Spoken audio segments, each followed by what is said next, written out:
it. Not everybody, Yeah. But yeah, Live. All right. All right.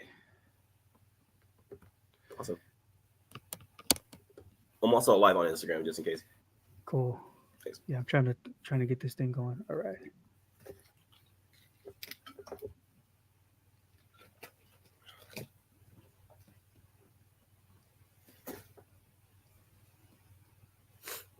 Okay. Cool, man. We're going. We're out. We're going live. All right. Appreciate the joining the show, Kiya. Yeah, thank you. Yeah, yeah. Thanks for coming on to the show. So you were introduced through, I guess, one of your posts or something like Yep. that. Facebook. That's yeah, through Facebook. Yeah, It's making a Facebook. comeback. Yeah, for sure, for sure. Yeah. So yeah, welcome to the show, man. So what's been going on with you? Yeah, man. So, well, most commonly, like my day to day, I'm in the studio. Like I've been making with my friends. Shout out Zadi, shout out Coda, 47, all that. We just been pretty much every day in the studio making a song, making an album, like graphic Hmm, design, be it editing, like whatever it is. We're just doing it. Like hmm. yeah. But other than that, we just had an event at the House of Rock for New Year's Eve. It was like 200 plus people, more or less. I would say like Oh, 250 if I had to be generous. It was a blowout. We had Alexis and her Vatos, which is a new band on the scene, but honestly, okay. they might be the best. But yeah, they blew me away. They gave me tears. But it was crazy. That show was amazing. It was a really important one because it was like our second time doing a New Year's Eve show, and our drummer and one of my rap friends named Dylan Lee, they came from out of state. Like one came from Virginia, one came from New Mexico. My piano player who's from Sweden just like, left. He left, so we Nice. had to like figure it out. But it was Yeah, it was crazy. It worked out. We recorded the set, but it was nice. that's cool, man. Yeah, yeah. So a lot of people want to know who you are, man. Like we seen you popping up on our feed. We were just on several podcasts. So like, who are you, man? Like, Yeah. who are you? So I'm Kai. Well, my real name is Raziel, but everyone calls me Kai just because Raziel is hard to say. But Okay. yeah, so basically, I was born in San Antonio, raised in Dallas, lived in Houston for a very little amount of time. But Hmm, as for Corpus, I've been here for like 7, 8-ish years, like maybe 9 years. And I started off by playing classical guitar. And I had this teacher named Mr. He, and he's actually, I mean, people watching might know Mr. He, but he's like an actual prodigy, like a yeah. prodigy among prodigies. And he could have been one of the best guitar. He is one of the best guitar players, but he could have been recognized. But he decided to teach instead because he didn't like Yeah. and you know what I'm saying. But yeah, he taught me a lot of things. Before him, actually, there was a teacher named Mr. Justice, and he taught me jazz. He taught me about gigging and like how to talk to restaurants and how to like just carry yourself as a musician. But those Yeah. two, Yeah. like that knowledge combined, really led me to event making. And I just became a rapper. I love rapping. That's my thing. I love Mhm. guitar as well. But I realized that guitar, I couldn't fully express myself. I was good. I was really good, but it was just like it was missing something. Like. Yeah. But Right on. after I learned how to rap, I started trying to find shows. And it's like it's easy to find a gig when you're a guitar player and you're playing fucking classical music. But when you're when you're a rapper and you're saying stuff like Yeah. forget the government, whatever, like saying some Right. Right. restaurants, they don't want you. Like I'm literally wearing protect black and brown kids. Shout out Project Plot Right on. sponsor. Right on. But yeah, they don't like that. So I got fed up with it. And the people that did like it, they were paying me cents. So like I was making them thousands of dollars. Like when I say thousands, I mean like tens of thousands of dollars Okay. consistently. And they're paying me cents. Like $15. Like here you go, here's $15. Yeah. Goodbye. You know what I'm Yeah. saying? So I got Yeah. sick Yeah. of it. I got sick of it. So I just decided to do my own my own events, DIY. So our first one was at my friend's my friend Dylan Lee, his garage. So we just like put on Snapchat. This is before we knew anything about anything. Yeah. So Yeah. we hit on Snapchat, hit all our friends up, and we're like, yo, we're gonna have a little performance. And we got I mean, at this point, because of my jazz and his classical background, I knew a lot of musicians, like top tier musicians. And Right. so I hit up my favorite musicians, Ali Velasquez. He's from what's it called? San Juan, Puerto Rico. He's one of the best. Wow. He's one of the best. He played like 4 times for Jazz Fest this upcoming. But yeah, he's crazy. And then I had Gilly, who I mentioned before the camera was rolling. Okay. He's from Switzerland, and he's Oh an wow. amazing talent, amazing keyboardist. And then Right. I had Panda, who I mentioned before. He's from Virginia. So I kind of had the Justice League in this motherfucker. Like I had Marvel. So I mean, and then we're just playing in a garage. Like, so it's like it's such a weird dichotomy because it's like some of the best musicians in the world and me. I'm not gonna call myself that. And then on the other hand, we're in a garage with like you know what I'm saying, with like Yeah. Yeah. it's weird. It's just a weird thing. But we had like 50 to 60, maybe 70 people in and out Yeah. watching that show, that performance. And it was like we had practiced 3 times beforehand. None of us had really known each other, but we practiced 3 times and we did Right. 2 1-hour sets. recorded it, put it on Instagram, and people ate it up. Like it was unbelievable, like the amount of love. That was honestly one of my favorites. But after that, I got the love for it. I was like, damn, I can do this. Like I don't need a venue. I don't need like this is me. Like I can do it. So I went to this place called Water Street Village. It's gone now. It's gone. Unbelievable. But hey, it is what it is. It used to be a venue, and like a lot of shops and vendors used to go there and sell their product. It was like a little shopping center. I'm sure everyone knows, you know. But yeah, so basically we did a show there, and the first one did not go good. It started raining, it was cold, and people still showed up. So like, let me tell you the story real quick on that. Is that we promoted it like Snapchat like last time, and we're like, yo, this could be the biggest thing. And it started raining hard. Like I'm not sure if you remember last year, like this time last year, pretty much it was raining hard, and it was cold. You know what I'm saying? And it was just like, no one's gonna go, no one's gonna come. But we're like, you know what? Like something in my mind was like, let's just do it anyways. So we did it anyways, and literally 100 people came. It was like 100 adults, grandmas, kids, like teenagers, rappers, musicians, like any. It was a diverse community, and that's a common thing within our groups. Is it's diverse, not just in skin color, but in mindset. It's like diverse, you know. And after that, so that was like a test run. It was like, oh, that's amazing.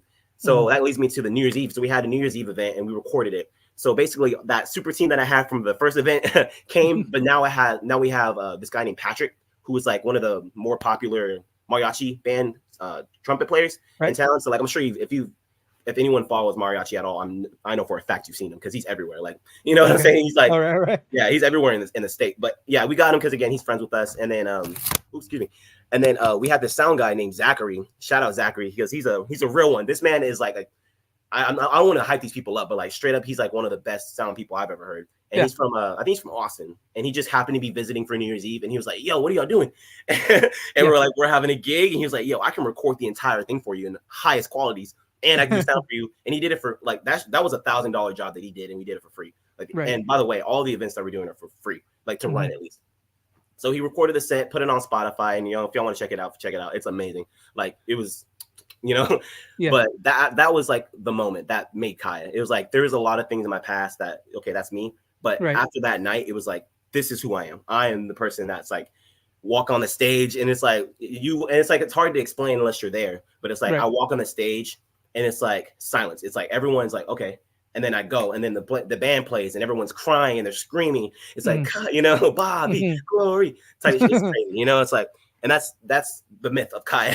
And so after that, I took a break. You know, I stopped. I was like, okay, this was good. This was amazing, but it's not the best. It's like I see other people doing what I want to do, and they're doing it better. Like objectively, it's like I'm not, you know. Okay. So in the next few years, I test drive. I was going to different venues and being like, hey, we just did this. You know, can we do it here? And we'll do it there. We'll get 100 people, 200 people, da.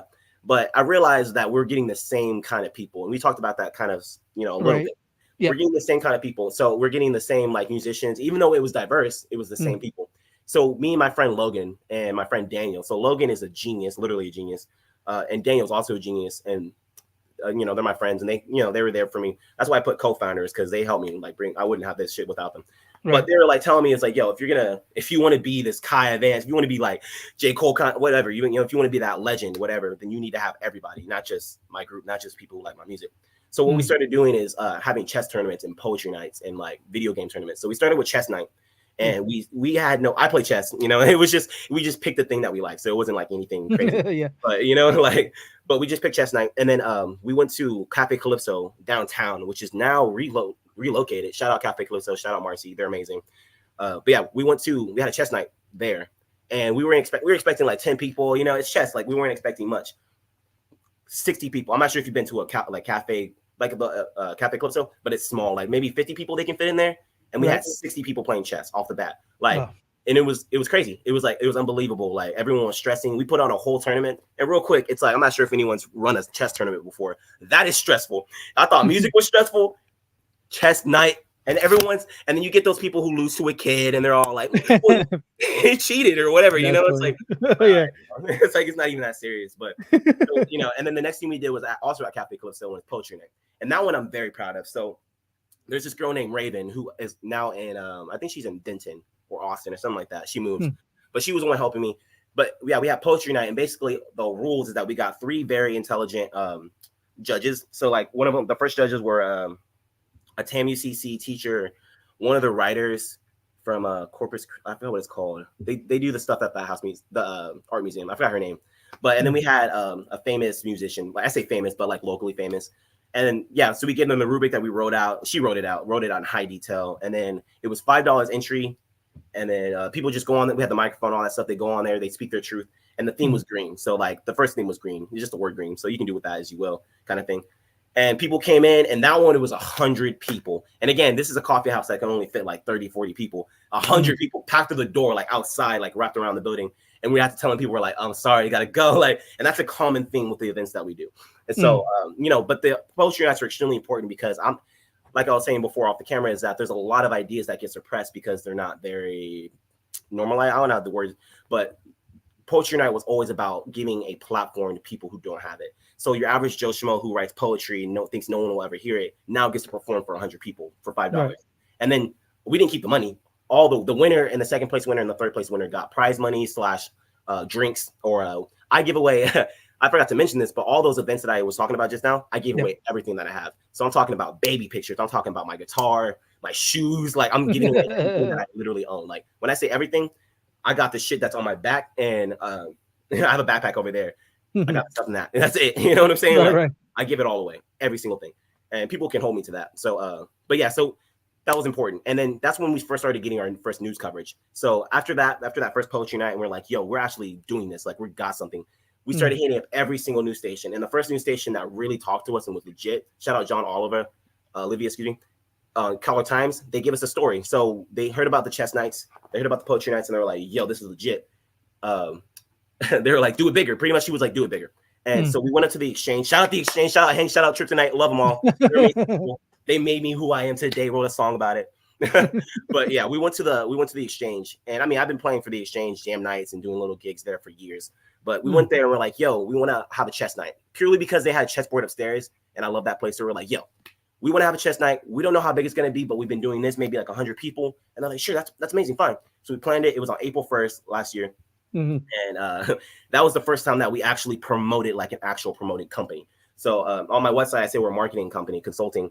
And now this is when we're first starting to like step into that. So like I'm starting, I'm hitting up everyone on Facebook. I'm telling you, like hundreds of people a day, you know, like hundreds of people a day. I'm going to the news. We got multiple articles that went viral on Caller Times. Like I'm getting like my old bosses and like my old teachers calling me. They're like, hey, are you doing a chess night? Like, what the fuck?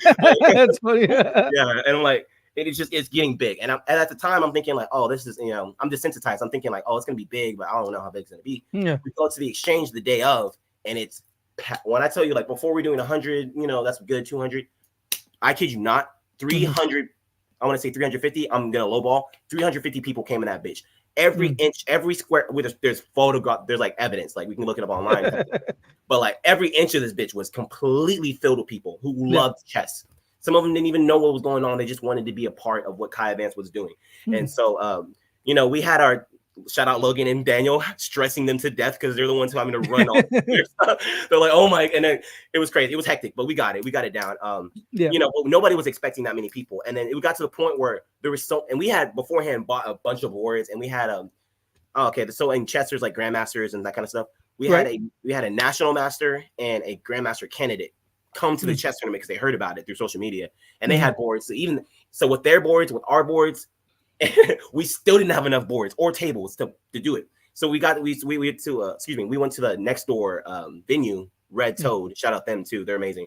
We're like, yo, can we use your tables? Like we got too many people in this bitch. We'll make sure to throw you something. And they're like, sure. Those tables were filled. We still didn't have enough people. So we started having give away refunds. We give away like $300 worth of refunds. And again, this is a $5 tournament. So we're giving out a lot of refunds just because we physically cannot have them play. Right. But anyways, that went away. And I mean, that was amazing. That really was the first thing that got people's attention about it. So like we've been around, but yeah, that was a big thing. So after that, it's like kind of history. It's like we continue to we didn't do chess again because I'm realizing that chess, it has to be trending. Like people are sick and having something so competitive and something so narcissistic. People associate their intelligence to the chess game, but it's not like that. So it's like we're kind of like taking a step back and rethinking how to do it cooler. But besides that, we started doing music again, right? Because we realized that, that's not the way to go. And also having that many people and not having a message and not having a motif is pointless. It's like we have all these people playing chess, but then that's it. It's like, so that's when we started thinking more consciously about what we can do with people. It's like, it's not good enough to just have a show. It's not good enough to just have fun or whatever. It's like, you leave, everyone has to leave knowing something different, like they have to. So that's when we started doing, we started doing concerts pretty much. We were doing concerts before, but now we're doing like tried and true. This is a concert type thing.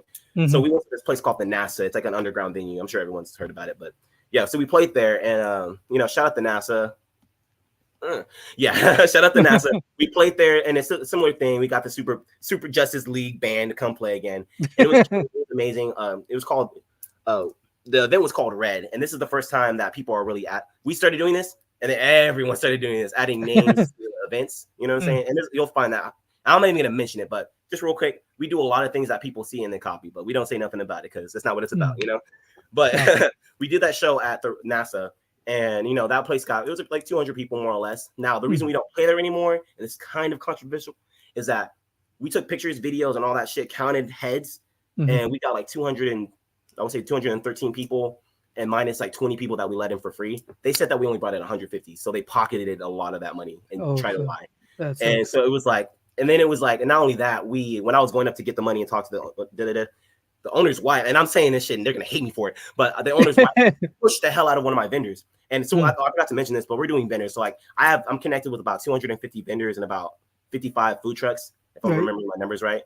Like when I say connected, I mean like they see my face, I'm friends with them, like kind of thing. So what I used to do is like, we have all these people, we would hit up vendors, and people were doing it before, but not in that sense and not in that scale.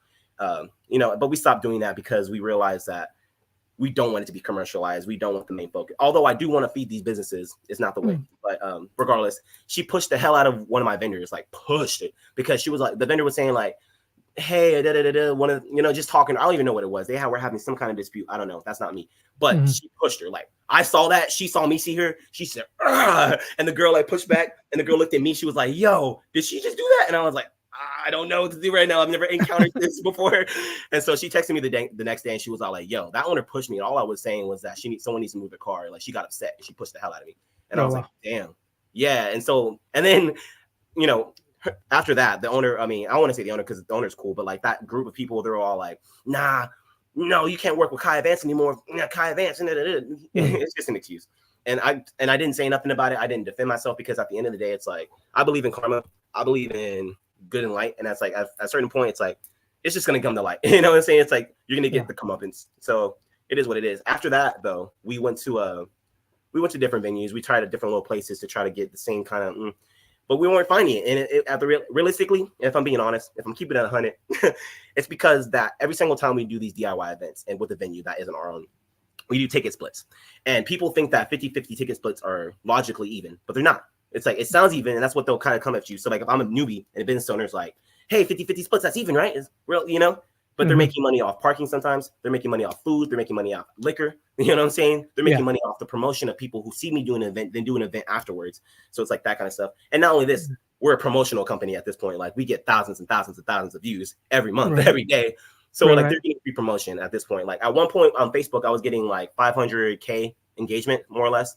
Okay. And so like if I post you on my story and you get 2,000 in an hour, that's way more effective than any ad that you're paying for. So it's like there's that aspect as well. You know what I'm saying? And they're trying to do 50-50 splits, which is not okay. So any musicians, any artists, in the future, don't let them do that to you because it's fucked up. 80-20 is legit. And so that I'm kind of cliff noting. But like that's when we met House of Rock. I got introduced to House of Rock by my friend Dylan, who's also a local legend, amazing guy. But yeah, he introduced me to Casey, who's the the owner / event organizer of the House of Rock. And I talked to him, and he was all like, "Yeah, 80-20 is what I'm gonna do." He was like, "Anything else is like them, they're holding you." And I didn't realize it, but he was like, "Yeah, they're holding you. Like 80-20 is what I'm gonna be." He was like, "I don't even care about the money. Like this ain't." He's like, "I got pizza, I got," and that's what it's about. And so I really thank them, and they're legit because they're the first actual business that has taken me seriously because they don't see me as a rapper. They don't see me as someone who's black. And I know that it's like, I'll say that and people cringe, but it's like, and the reality of it is, that's what it is. And it's not because they're racist. No. It's because of the music that comes attached to black people.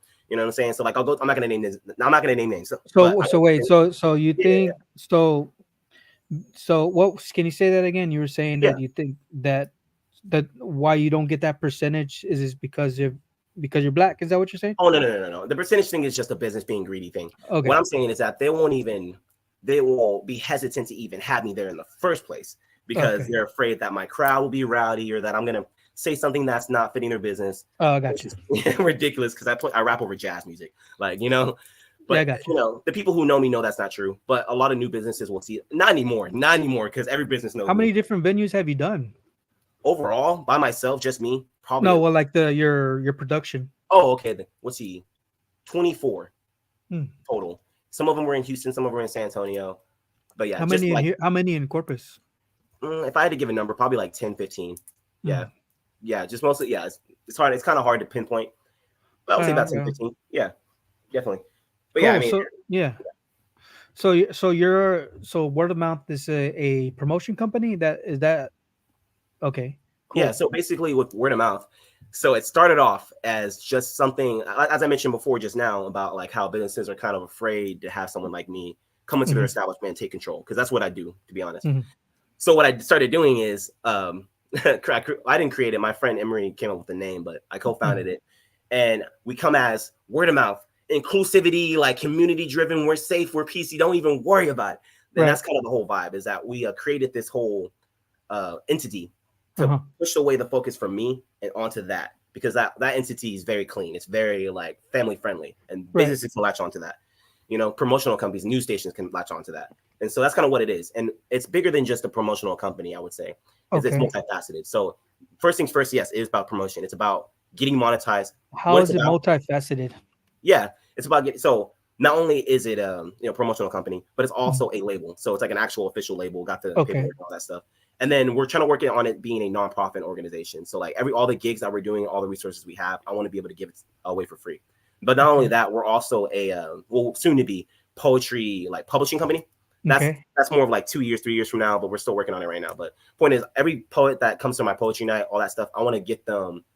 I want to get in writing. I want to publish it. I want to Right. put it out on content. Da da da da da. And I want to give them an opportunity. And then as for the chess, we want to be Logan specifically wants to be a chess organizer. And in order to Okay. do that, there's like a few things that we have to go through. We've done most of it. The last thing we need to do is hold a tournament with 1,000 people, and then we'll be Right. certified organizers. So it's just like whatever we wanted. My whole point is that whatever we want to do, word of mouth is the excuse to do it. You feel me? Okay. And it's three founders or two. How many founders? Yeah. Okay. Well, so technically 7. So that's a Okay. whole story. Basically, I started off with this guy. I'm not gonna say their names. I'll say the people I like's names, that kind of shit. I started Okay. off with me, my friend Lyle, this girl named Izzy, another person, and Daniel, and then my friend Dylan, and then Logan. So like as time went on, everyone started doing their own things. Everyone started falling off, and then I wish y'all could see the chat on my phone because it's crazy. Right. Right. Right. But yeah, it ended up just being 3 people at the very end. After everything was said and done, it ended up just being me, Daniel, and Logan. And then recently, Daniel's gonna go to San Antonio to pursue art. He's a very talented mangaka, which is like a manga artist. Yeah, Okay. amazing talent. But he's gonna go to San Antonio. Right now, it's just me and Logan. But Logan is going to school for business. You know what I'm saying? Nice. What you know. Uh, so right now it's just me. So technically, right now it's just me. However, just because it's technically just me, I Yeah. still have like tons and tons and tons of people who I couldn't do it without. Like I always delegate what I can. Of Shout out course. Bobby Glory. But yeah, So do you consider what you're doing a business? yeah. Oh yeah, Okay. I would say that yes, it is a business. It was definitely a business, and it's a business that most people have never seen before. It's a kind of business that isn't based on greed. It's not based on capitalism.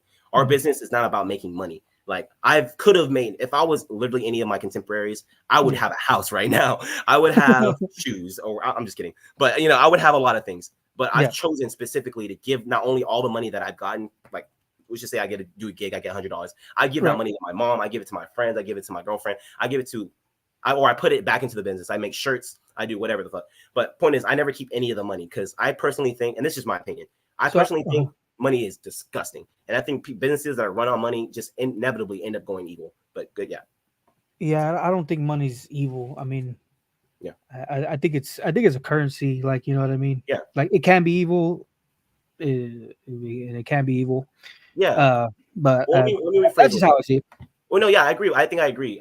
What I'm really Yeah. saying is not money isn't evil, and money's neutral. But I think people can be innately evil, and money just brings out what's inside of you. Is what I'm really saying. Yeah, too. Yeah, and then like you can get into the aspect of like people not being responsible with their money Yeah, as far and people. that are responsible with their money. You know what I mean? Yeah, I even think about like how I wish like more people like us that are creatives actually owned, yeah, owned real estate. You know what I mean, yeah, in the city, so that way we can do what we want to do.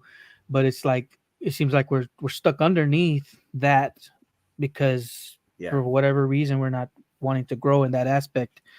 Yeah. That's interesting, man. You're Yeah, completely so it right. is. So that's cool, man. So you give all your money away. So how do you, or do you work full time? I mean, do you Well, work yeah. anywhere or? Okay, so I used to work, and I'm a really good worker, and that's what's so funny about all of this is that I mean, in in college, like I went to college under a full scholarship, and Yeah. I was gonna be an engineer, like an electric engineer Hmm. at UT, and then I mean, I went to school for music as well, but and then Yeah. I dropped out of college because I was like, fuck school, whatever reason, that's just ego, but I was like, fuck Mm. school, and I started working at different restaurants. I was the general manager at two Jersey Mike's, like, well, I mean, it's just one, yeah, two Jersey Mike's pretty much, Yeah. but the Alameda location and the Enos Johnson location, and I worked there for a while, and then I worked at Whataburger, just like bullshit jobs, Yeah. Yeah. and Yeah. then I became a teacher, like I did homework, and stuff like that, but Yeah. I did that stuff for a while, and whatever job I ended up doing, I progressed really far, but I'm realizing that me personally, I don't advocate this for anybody, but just me Right. personally, where I'm at in my life right now, I don't need money. Like I've connected with so many people that anything I would spend money on, be it flour, yeah, get flour, food, clothing, whatever it is, I can get it for free. Mhm. I try not to exploit that, but Yeah. I don't need money. It's like I don't need money to get happy. Like the most thing I Interesting. need money for is like health stuff, like if I get sick or if my teeth breaks or dentist, that kind of shit. Right. But other Right. than that, I don't need money. It's like I've never really needed money, and maybe in like 10 years, or if I have a kid tomorrow, kind of shit, I'm gonna need a job and I'm gonna need it. But as of I right was now, gonna ask, like, so where do you like, where do you see yourself later, like, or, yeah, uh, yeah. So what do you, what's the future for you? What are you planning for in the future? Like, what do you want? yeah, You know what I'm saying? What are you yeah. working toward? Well, the way I think in parts, definitely. So a year from now, I either see myself either extremely extraordinarily rich, or Mhm. Mhm. more realistically, I see myself being way more ingrained into the Corpus Christi, pick an adjective, like pick a noun, Yeah. in like business, and I see myself more ingrained in the politics of it. Like I don't want to be a politician, but in the conversation of politics, I see Right. myself like becoming a label and giving opportunities and resources to smaller artists who will never get it. In 5 years from now, I again see myself extremely rich. But if that's not the case, I see myself moving to Houston and doing what I'm doing here, but in Houston. Okay. I've been to Houston a few times now, and I'm seeing that the event organizers there are very stuck in the whole I don't know how to put it, but like how where Corpus was 3 years ago is where Mhm. they're at right now, event Mm. organizing wise. Very primitive. That's the best way to put it. So And so you're working on the promotion aspect of it, yeah, and you're working on your art, like, which is rapping, right? yep, So you want to progress in those two areas. You want to be further in the future, yeah, and what make that. So you want to make that a lifestyle. yeah. What's when you say the rap, it's like my art doesn't stop at rap. Rap is my favorite medium, but when I Right. think of like a song, I think of the perfume. I think of the clothing. I think about what movie theater would play my music video. I think about, what I'm saying, that kind of stuff. What radio Yeah. station, that kind of stuff. So it's like about that for me. And just by that thought alone, when I think about progressing in music or progressing in my art, I see myself progressing as a person. So, when I progress as a person, typically Right. good things happen to you. So I can only imagine like positive things. I want to grow in music for sure, and I want to grow in the promotional aspect for sure. But more importantly, I want to be a better person in a few years. Right. Right on, Yeah. man. So I guess so. What are the steps that you think you're taking and that you are taking to get to that place that you want to be? That was a good question. Yeah. So right now, I'm actually after this interview, I'm gonna go talk to Alexis Hervatos, which is a band, and basically I'm gonna start with them. So I've already done it for myself. I'm content. I could go Mhm. further. Like I could make content. I know how to do it, but I'm gonna Right. take. I'm not ready yet. If I'm being honest with myself, I'm not ready. Hmm. But I think they're ready. So I'm gonna talk to them today, and I'm gonna give them all of my resources. Be it like what I'm saying, all, interviews, like I know a lot of podcast people at this point, but like magazines, like literally social media knowledge, like everything that I have that a label would give them, I'm gonna give it to them for free and see what they go with it. And so that will be my test drive as if can I even be a label? So I want to be a label, but can I even do it? So I'm gonna test it with them and see like how far can I Crazy. push them, And that's some Yeah. different shit because there's a lot of people in the city that have what I have and more, if not like way more. Um, Right. but they are not doing that. They're not doing it. It wouldn't hurt them at all, but they think it would. I don't know what they're thinking. To me, I'm not gonna claim. But point is, Right. Right. they're not doing it. You know. And so I'm thinking like I don't have money at all. I have $5 to my name. I'm finna give that to my homie for gas. Like, you know what I'm saying? So it's like Mhm. if someone with $0 can do it, then imagine what someone with all the money in the world can do it, or someone with $10, you know, or whatever the Right. fuck. Right. Yeah. But that's kind of what I'm focusing on right now, is just really pushing that. And then on the separate end, Facebook monetizes people. I'm not sure if people know that, but if you are professional or like professional mode and you Mhm. use all the features of Facebook, you can get a bonus. And the bonus is like depending on the amount of clicks you can get a certain amount of money. And the bonus Mhm. for this month is $55,000. So like Mhm. if you go viral for whatever reason, you get thousands and thousands of clicks, you could potentially get $55,000 a month. Now, I don't know about you, but that's some life-changing money. And Right. that's something that every single human on the earth can do, you know? Not everyone will get it, but they can at least try. And so Well, that's so kind of another thing I'm focusing on. But yeah. yeah, yeah. So like, there's online monetization, and then obviously, person to person Yeah. monetization or whatever. That's pretty interesting. Yeah. Yeah, that's cool, man. So okay, so there's other promotions in town. There's other, I guess, rappers in town. I don't want to generalize because I know you do different stuff or Yeah. whatever. I'm just gonna say rappers, promotions. Yeah. So what are you? How are you different from what they're doing, or what are you doing different from what they're doing, and why should people, I guess, have you on their platform or Yeah. at the, you know what I'm saying? Yeah. So I'll start with the music. So with rap, I love this question because I talk about it pretty much every day. The key difference between me and your average rapper, like let's just not even talk about famous, let's just talk about Corpus, Mhm. is that first of all, my rivals, Mike and whatever, are astrophysicists. So, like they're engineers. So you know what I'm saying? It's like I went to school and I was doing these people's homework. And it's like, Hmm. so like my mind naturally works in a very pattern based way. Like I can solve a Rubik's Cube with one hand with my eyes closed, like on some real shit. Like, Hmm. like I have my friend over here. She's like, but yeah, yeah. So that's kind of how I think. So when I approach music, most people approach it like chorus, hook. No, I'm thinking like how many I'm thinking like how can the amount of syllables in this word relate to the next word in the next stanza. Like Right. sometimes I'll do this rhyme scheme where like I'll start off with 12 syllables and I'll go to 11 syllables and then 10, and it's like all rhyming. And then Right. like I go even further than that. I would do like there's this guy, you know, Jay-Z, like he got really a lot of props for doing like 3 consecutive quadruple entendres. I Mhm. do that kind of stuff consistently, like with my music. I do Right. like, Right. yeah, it's like that's the kind of vibe that I'm going for. So it's like lyricism based, and there's a caveat to that because it's so complicated half the time. Not always, but like a lot of time my shit's very complicated. It's like Mm. broccoli. Some people like broccoli and you need it, but realistically, people are gonna pick the cake every time. So it's True. like, yeah, and that's kind of where I'm at, you know. So Do you it's find, but yeah, do you find that you have to, okay, so some of that complex stuff people don't understand, and some of them really won't listen to it because they don't understand it.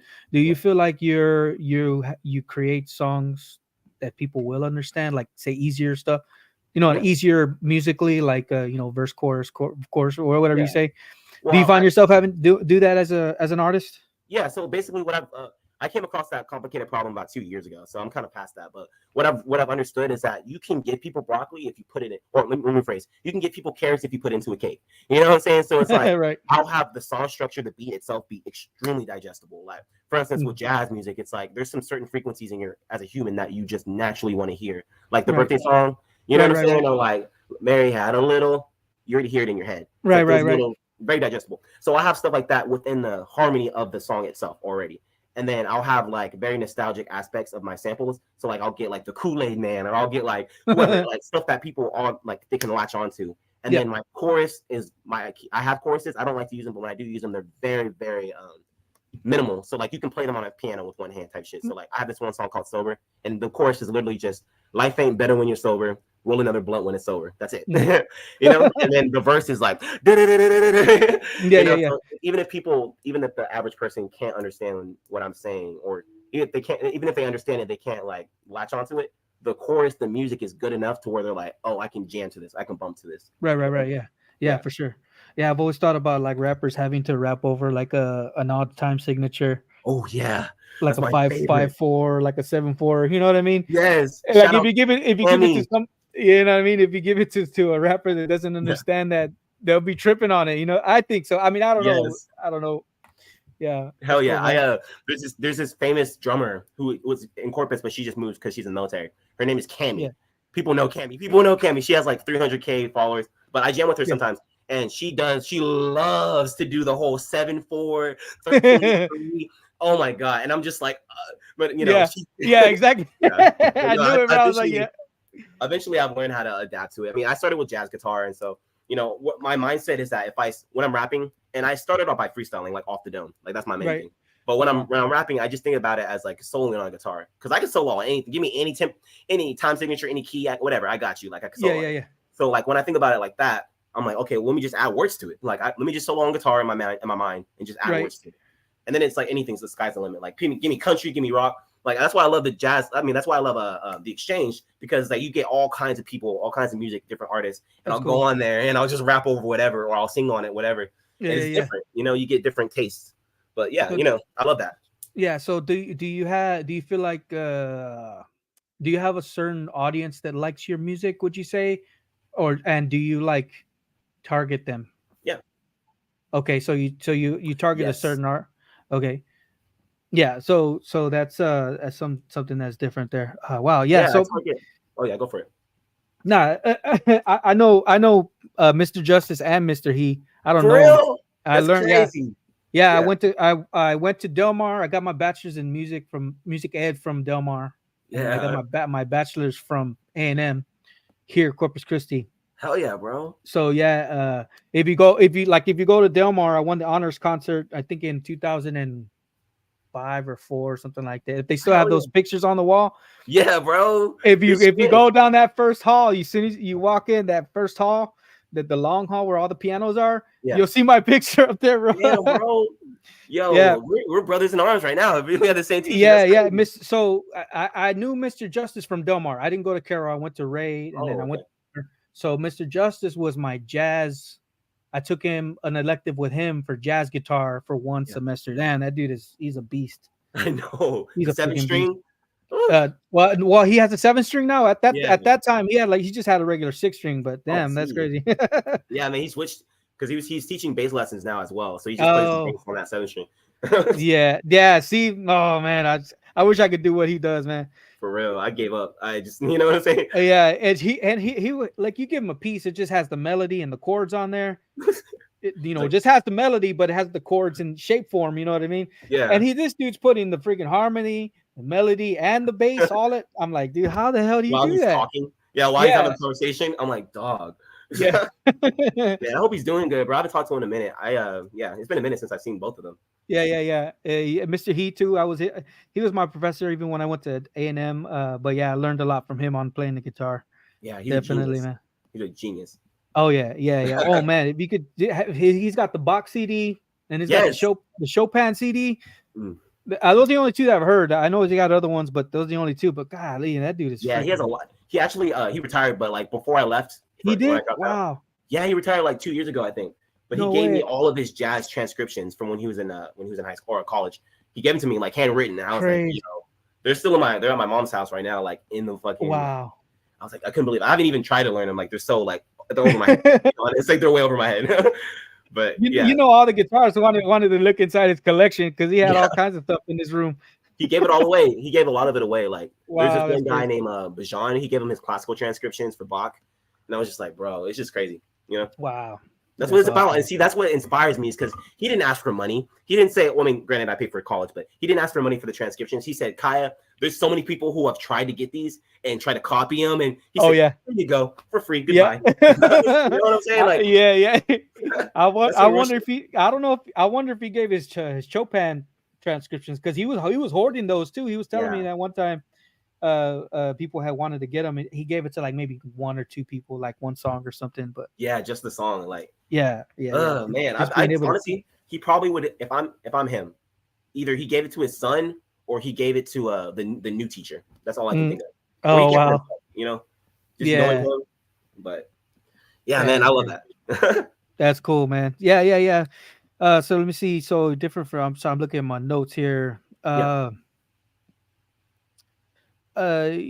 See what. So you got the plans for the future. Is there anything else you want to share? Yeah. Yeah. Go ahead. So basically, on the vein of music, I mentioned this briefly, but excuse me, excuse me. Whew. I have 4 studio albums that I've written, and some of them, a few songs need to be mixed and mastered. But so the first one that I'm gonna drop is Intro 33. So that one's not necessarily mine. Shout out Bobby Glory, who's an amazing producer. Basically, Knowledge. You ever heard of Knowledge, or what's the name? MF Doom, or those kind of Okay, vibes. yeah. Yeah. So they make beat tapes. And so we were like, we can do that. Like, well, he's like, I can do that. So he made 33 beats, each a minute long, and he's gonna drop them as an album. And so Nice. these are some good beats. These are some serious beats. And I imagine in a few years, people are trying to buy them or like trying to use them. That's cool. But other than that, I had the main one, the album that's mine, is called Energy, NRG. And that's an acronym, but it's also energy, the word. So right. The acronym stands for niggas read good, or niggas rap good, never reach God. There's a lot of different meanings in it. But yeah, so that album is just an EP. It's 7 songs plus a bonus track. And for that one, I want it to be an experience. So I've been talking to a lot of different models in the city, and think each picture cover is a different girl in the city.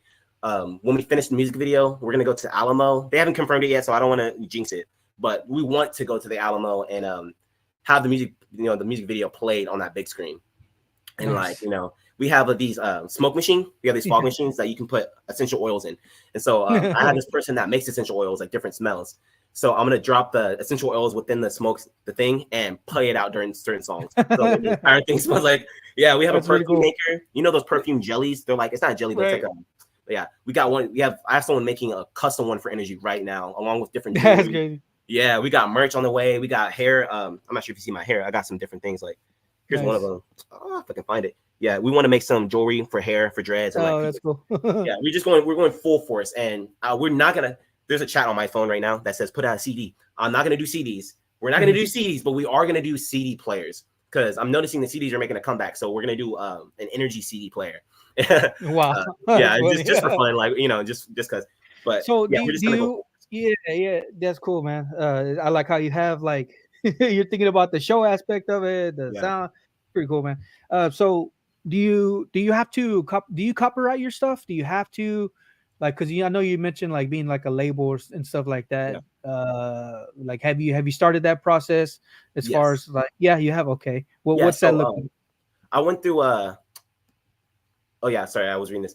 I went to DistroKid. That's my favorite one. There's a lot of different distributors, but DistroKid is my favorite just because it's like very user friendly. So I put all my music and I did the splits. So everything that we have put out online is copyrighted. All the stuff that we haven't put out, we haven't even tried to copyright yet. Just we're not done with it. But as for samples and clearance, if we ever get to a point where they care about our samples and like us using their samples, we did something good. So like that's where we're at. Like if we get sued, and I'll give them the money. I don't give a fuck. Like that's kind of where I'm at. As for the lyrics, I'm writing a book called Bitches, and I'm writing a book called The Incomplete Guide How to Freestyle Off the Dome. I've not finished them, but the freestyle guide, we're hopefully gonna get that copyrighted in a few days and put it out as a free book online. But that's kind of a dream. Yeah. So what are your lyrics about whenever you what are they about?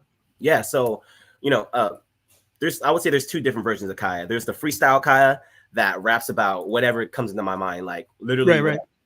But as for the written stuff, so most of my songs, like I'll just give you an example through Energy. Energy is about. Matter of fact, I can read you the description that I had later, but it's about being born. Right, just starting off being born, and when you're born, you're naturally afflicted by sin. I used to be very religious. I'm not very religious now, but I still believe in a lot of those ideas. But just being born in sin, like people think that when you're born, you're innocent, and that is true. But that is true to an extent, like innocent in the mind state. But you're born a sinner, and so it's like overcoming each of those sins. So like you have, and there's a reason that there's 7 tracks. You know what I'm saying? 7 deadly sins. But so basically each song is like I deconstruct what it means to be a human, and more specifically a Black man, because that's the only thing I'm qualified to talk about. So like, I start with love, and I start with hatred. I do religion, drugs, greed. I deconstruct all of these things. I take like that song "Sober" I mentioned. It's about alcohol abuse and saying like, yo, I can be sober. I promise I'm good. Like I can quit when I want. I can, I'm good. In reality, it's like, you're not good. It's like, this is a coping mechanism. Roll another blunt when it's over. And then, I have another song called "I Don't Want to Fight No More." And so that's not, these songs aren't Energy. I don't want to drop the Energy tracks just yet. But I have another album called Capital N-Word, and it's on that same vein. So like I have this song called "I Don't Want to Fight No More." And it's just about I don't want to fight no more. It's that simple. It's like, Yeah, yeah. I'm tired of fighting people. I'm tired of fighting my job. I'm tired of fighting da da da da. And it's like, again, deconstructing all of these things. And so my whole goal with music is to express myself. And I'm realizing the only true, like on my Islam shit, on my Buddhist shit, it's like you got to deconstruct all of your wrongs, all of your weaknesses, and accept them. Most people think you have to denounce them. No. You have to accept them and make them be like, hey, this is who I am. I can choose not to be an asshole, but this is who I am. Right. And then putting that into songs. And then I have another album called One Day Never. And so most of my albums so far have been deconstruction. Like, hey, I'm this, I'm not, I'm this, or I'm not this, I'm not this. But then One Day Never saying, well, well, that's okay. That's okay. You know what I'm saying? It's like, it's the solution. So like the first song on the album is called Vance Jackson Apartments. And that's where I grew up in San Antonio. Same last name as me. My last name is Vance, which I thought was kind of cool. But so the first lyric in the song is, since the day I was born, I always had something special to give, And so my whole purpose in having something like that is to be the exact antithesis of everything I've written before. So like, say it gets on the radio, which is say does good, whatever. People start repeating it. As a listener, when you start repeating that lyric, since the day I was born, it stops being about me and it starts being about the listener who's repeating it. And so I really believe powers have words, and I believe that people can manifest things. So it's like having someone repeat something so positive, like, hey, no matter what, since the day I was born, I had something special to give. You start gaining confidence. You start getting better, and that's kind of the whole purpose of One Day Never, is to hear and then my One Day Never is kind of my pop album, basically. So like you hear all these songs, you hear all these details, you hear all these lyrics, eventually you start copying them.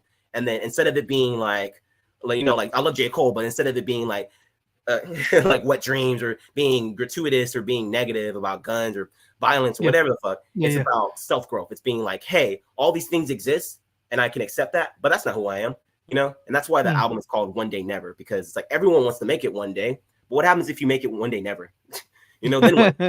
And I'll finish with this, like the idea is, so I had this one this one, I'll just say random girl, like it's somebody's mom. I'm not even explain the relation, but point is, this one girl told me, she was like, well, what would you do if you had no talent? It's like, and that one got me, because it's like, yo, we all know you're talented, Kiya, but if you had no talent, then what? What would you be doing right now?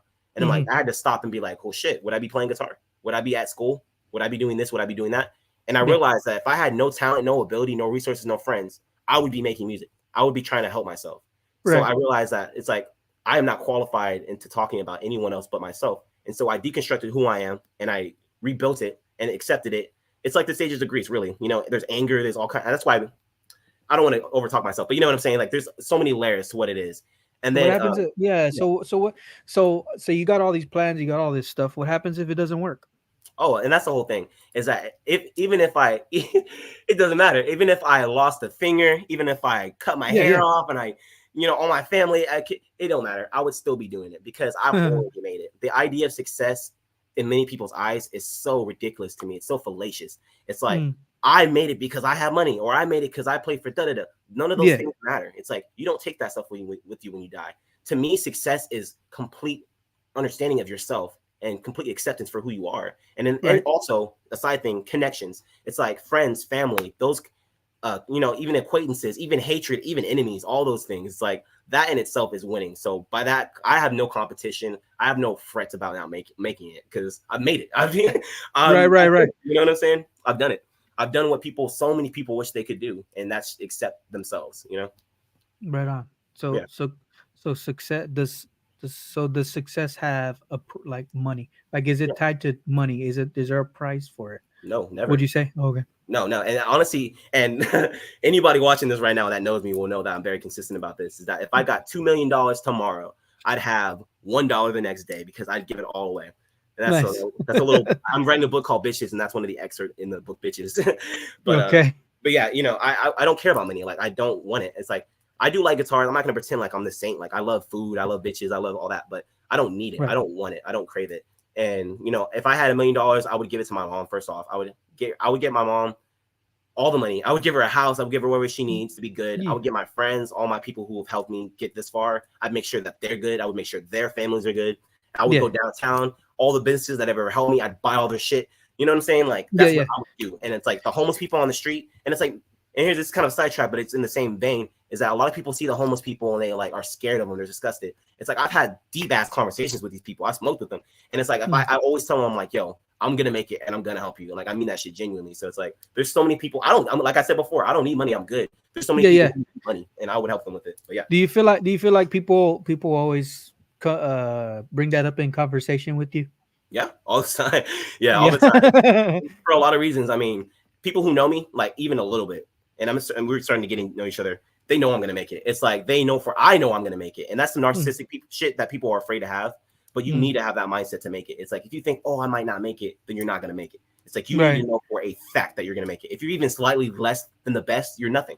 So it's like Yeah. I know for a fact I'm the greatest rapper alive, regardless if it's true or not. You know what I'm saying? Right. So it's Right. like, yeah. And so when I have that confidence, people see that confidence and they're like, oh shit, I can get something from him. There's so many people who are like that. And like, oh, Mm. what about the money? Are you gonna? What about you know what I'm saying? What about Yeah. this? What Yeah. about that? I don't give a fuck. And the niggas who I know are legit don't care either. You know, it's Yeah. like, Mm. yeah, but yeah, Crazy. Yeah. Yeah. Yeah. Yeah. That's crazy. So yeah. So I guess what I'm thinking is like, yeah, there's I want to say that there's a lot of people that think like that, yeah, that they're gonna make it. You know what I mean? yeah, And it seems like there's only a handful that do make it. yeah, And it's like, well, what about the ones that kept on saying, "Oh, I'm gonna make it, I'm gonna make it," but they don't. You know what I mean? yeah. It is that a reality for you? Do you think that's a reality for you, or for even some other artists? You know what I Oh mean? yeah. Well, yeah. Okay. Well, for me personally, I really don't. I mean, I've made it, so it's like there's no. For me, it's not. I'm gonna make it. It's I've already made it, and how do I go? How do I continue in my life? But for other Mm, people, I can see that being an issue. Like I can see them never making it, becoming 60, 70, and being like, "Fuck, I never made it." But in mm, reality, here's the thing about that, right? Is that if you want to make it, and if you're like, "I'm going to make it. I'm gonna do mm, whatever it takes to make it," you are gonna make it. That's just how the world works. That's just mm, how the world works, and that's a hidden thing that no one that's a hidden little piece of knowledge that people forget about. It's like mm, there is people. Here's my logic, right? Is that it's already been done, right? We should say it's only mm, been done by two people. It has been done. So all you have to do is do what they did to an extent. Like you don't have to copy them, but like do what they did in the sense that they did what needed to be done to become famous. So if that's your prerogative. So like if mhm, I'm just up and cut artist and I want to be famous, like if I really cared about being famous right now, I have a mm, lot of knowledge. I have a lot of music and a lot of resources. What I would do is make a bunch of trap songs, make a bunch of country songs, and put them out. You know what I'm saying? And I would make content. I would get all the prettiest girls I know to make content. I would mm. sell my fucking guitars, put all that money into advertisement, hit up every label, be like, look how many businesses I've gotten in Corpus. Look how many da da da da da. And I Yeah, would get yeah, like, yeah. it would be like that. That's something I could do today. But I'm choosing. That's not. I don't want to suck nobody's dick. Everyone's seen Everyone's seen the P Diddy videos. That's not who I'm trying to be. You know Yeah, what I'm yeah. saying? But if I was, that's what I would do. It's like so. It's like the idea of making it. It's easy. It's not easy. It's the hardest thing you can do. But it's easy when you think about like um, what it takes to do it. It's not like it's a Right. mystery. It's like, and that's why education is so important about this shit. Is because there's a lot of artists that don't even know where to start. But everyone has a phone, everyone has a computer, everyone has a voice. Well, not everyone, but you know what I'm trying to say, like a metaphorical voice. So it's like they can do it. It's doable. And especially with TikTok, like, and this is kind of a side thing, no one even knows this, but I run like 4 or 5 very famous TikTok accounts for my friends. Like Mm. I'm talking about hundreds and hundreds of like millions of views, and I just run it for them and they can keep the money. I just wanted to Mm. do it as practice. So it's like I can do that for anybody. I can do it for you. I can do it for anybody. Like Right, realistically, right. it's just a set of things that you have to do in order to become famous. I've said fuck all of that. I've said, hey, I see that. Fuck all of that. Because you see, I mean, I don't even need to mention it, but I mean, everyone has seen what the elites are doing. Everyone has seen what famous people are doing, what they have to do to keep their money. I don't Yeah, it's want crazy. nothing to do with that. Not even a little bit. So, that's kind of where I'm at. Right on, man. That's cool. It's good stuff. Yeah. Uh, man, I don't. Let me see. So, do you think so? Um, do you think there's people in your circle or in the area that want to keep you from doing what you're doing? Fuck yeah. And I love, and again, I'm not very religious, but I do know a lot about Hmm. the Bible. But Hmm. the story of Judas, and here's my perspective on people like that, right? And I'll answer your question is that yes, there's tons of people who see what I'm doing and are intimidated by it. And my friend Alile has this term called kanging, where like people will create a narrative Mm. because they don't like someone. So like if I say I didn't like you, then I would create a narrative, be like, well, I don't trust him. I don't know. Yeah, So yeah. everyone around you, and eventually everyone's starting to, like concrete. It's like the whole thing. But Right, right, my whole perspective is that just like in the story of like the 12 apostles and Judas, is that Jesus wasn't like, I'm not comparing myself to Jesus at all. I'm not doing that. But I'm just saying, right, like, right. yeah. But Jesus didn't care whether or not Judas was a fucking traitor or not. He wasn't like, everyone get Judas. He didn't even mention his name. You know what I'm Right, saying? right.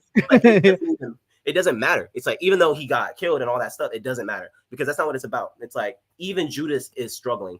To me, people see the story of Judas as like, oh, there's a traitor, you shouldn't watch your back. No. The story of Judas is me saying like, hey, even traitors are people, and they need to be respected, and they need to be brought up. So there's a lot of people who have to my face been like, oh, you're gonna make it, I love you, I'm gonna, and then as soon as I turn my head, they're like, fuck Kiya, forget him, oh, I don't trust him, matter of fact, let me go fuck his girl, matter of fact, let me go do this and that, you know what I'm saying? And it's I could get upset, I could be I'm a big black guy, like I could fight, and it's what I'm saying, but I'm choosing not to even do that, because it's like, those people are doing that because they're hurt, they're insecure, whatever the reason is. And I could either feed into that energy and they have a validation for it, or I can be better and turn the cheek altogether. You know what I'm saying? Right. And that's kind of the move. And that's kind of how I've been seeing haters, is that like, I'm never going to mention names, but point is, there's a lot of big people in the city that see me and are either, and I'm not going to speak for them, but for whatever reason, they don't like me. They don't want to put me on, even though at this point I've got a platform on the same size as them with no money. And so like, it would only make sense for us to collaborate and do great things for the city, but ego holds them back. And I could be like, I could go online and be like, man, fuck them. But instead I promote them. I share their videos. I like their comments, stuff like that. I send people to them, you know what I'm saying? Because that's what you should do and I want to be a community leader. I have no disillusions about my position. Like at this point, when I say something on Facebook, people see it, and Facebook's stupid. I don't care about Facebook, but when I say something on Facebook, like I get tons of comments of people who are affected by what I'm saying. Like I get tons and tons of DMs talking about like, hey Kiya, that post, or hey Kiya, that song, or whatever affected me. Like literally just yesterday, bro. Just yesterday, somebody hit me up and they were like, yo, I was finna kill myself. Like I moved out of my apartment, I got rid of all my shit, I was gonna die. And he said, I listened to your music and I decided I don't want to kill myself. And I was like, that's a lot. And I'm not saying I saved his life. I just happen to be there. But it's just like, fuck, like that kind of weight is serious. And imagine if I was all like, I don't care. Or imagine if I was all like, oh, I don't even repeat myself. But you get my point. Imagine if I was like that, those other people, So it's like, as a leader, as someone, even as someone who's not a leader, someone who has influence at all, it's like you have a responsibility to treat everyone with respect. Now, that being said, although I try to do that, I'm human and I'm gonna talk my shit every once in a while. I'm gonna get angry. I'm not perfect. Like, you know what I'm saying? So if you see me saying like, man, fuck that guy, just know I'm human. Just know that I know what I should be doing and I know what I try to do. So, gotcha. Yeah. Nice, man. I got to wrap it up, man. Oh yeah, for sure. I mean, this was amazing. Yeah, man. I appreciate you coming on. Thanks for sharing. Thank you. I really appreciate the platform, man. Yeah, man. Yeah, no problem. Yeah, no problem, man. Thanks for coming on. And where can we find you? Where can we listen to you? Or how do you want to share? Google. You can look me up on Google. You can look me up on any platform there is. You can look me up on the news. You know what I'm saying? I'll be there. I'll be in your home in a minute. So we go to Google. We type in word of mouth.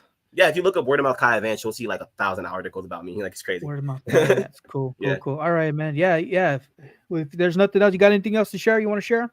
I love all of you. I have one thing. And then we're gonna end it. Yo, go ahead. So this is the first excerpt in my book, and it's bitches are crazy, but so are niggas.